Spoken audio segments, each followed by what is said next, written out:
Hello and welcome to News Up Now. I'm Gleidson Martins. I'm here with realtor Daniel Risman-Jones. Thank you so much for your time to be here to talk about housing, how to buy, and I'm going to go straight to it. Is this a good year for buyers? Thanks so much for having me on here. I think this will be a pretty good year for buyers. Over the past 2024 was a very stable year, which is good now for buyers to feel comfortable getting into the marketplace. Wait, you say 2024 was stable? 2024 was a pretty stable year after the 4 crazy years that we had during COVID and the interest rates going up. 2024 looked a lot more similar to the years we had leading up to the pandemic. And this was an example I use oftentimes as interest rates were going up. So the numbers may seem a little bit low compared to where they are today. But interest rates and price have an inverse relationship. As interest rates go up, what you can afford goes down, because interest rates is how much money you're paying for the opportunity to get the money from the bank. Years ago, I would do this example that at 3%, if you're buying a property in San Francisco, let's say for $1 million, because that's a good place to kind of start your thinking around here, every quarter of a point higher would mean that you're reducing how much you can afford by $20,000. Okay.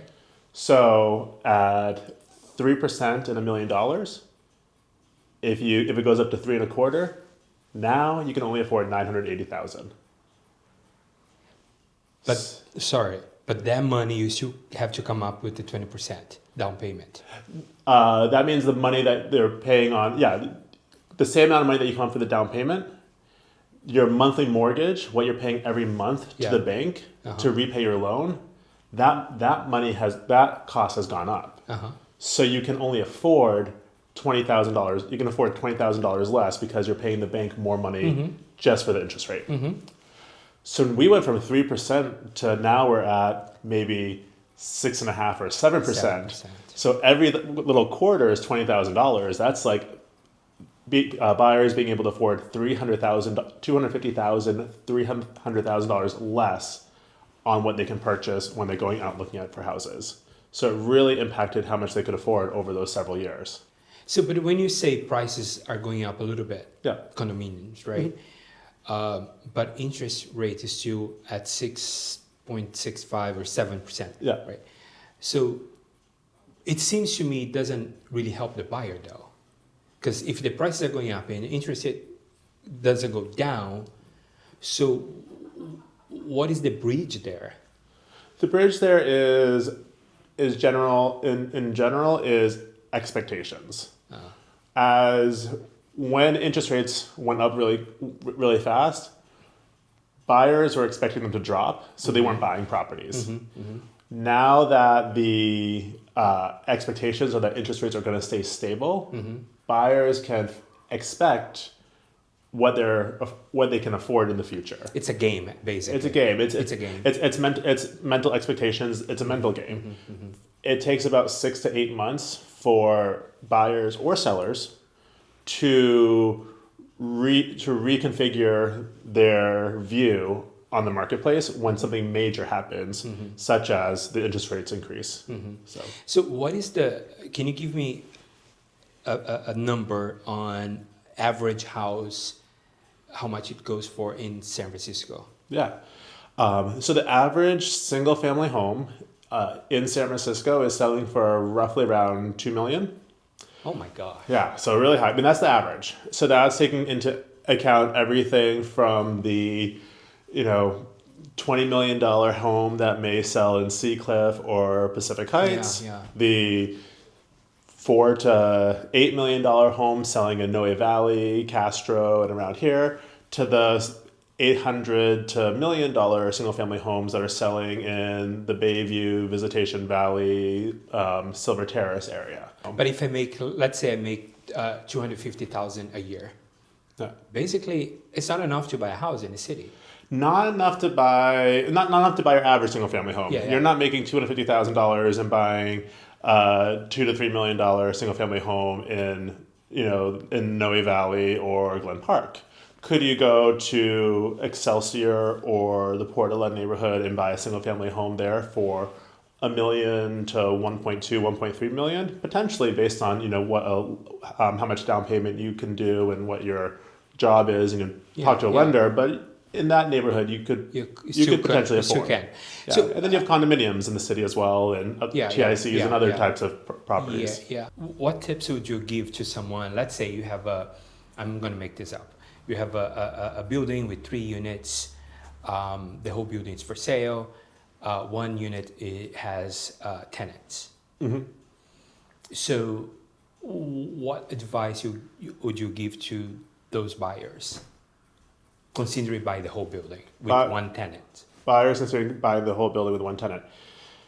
Yeah, I mean, buying a multi-unit building is a great way to get into marketplace for less money, especially in a place like San Francisco, Berkeley, Oakland, that have rent control. Yeah.